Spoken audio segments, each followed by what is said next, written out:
दसम द्वार यानी तीसरा रूहानी मंडल। इस तक पहुंचने के लिए दो रूहानी मंडलों को पार करना पड़ता है।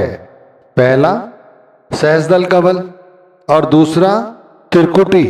अब यहां से आगे पहुंचना यानी दसम द्वार तक पहुंचना, ये है तीसरा रूहानी मंडल। यहां तक आत्मा जब ही पहुंचती है जब वह अपने कर्मों का हिसाब किताब चुकता कर देती है। आप इसे बारीकी से समझें कि जब हमारे कर्मों का लेखा जोखा खत्म हो जाता है तब आत्मा यहां तक पहुंचती है और तभी आत्मा उस शून्य की समाधि में उतर पाती है। जब शून्य की समाधि लग जाती है तभी आत्मा भजन सही तरह से करती है।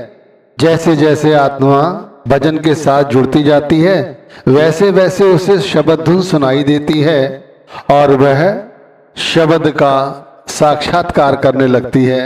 अब आप इसे बारीकी से समझो।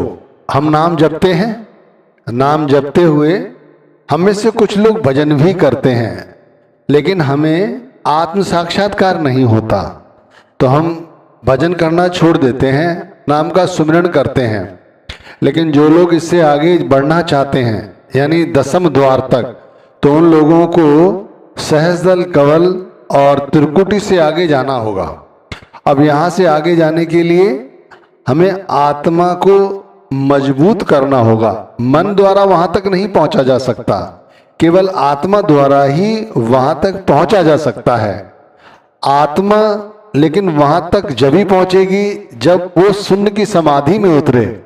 शून्य की समाधि का मतलब है फिर अंतर में कुछ और शेष नहीं है, जैसे आसक्ति या परिवार या किसी तरह की इच्छा आकांक्षा, ये सब खत्म हो जाती हैं।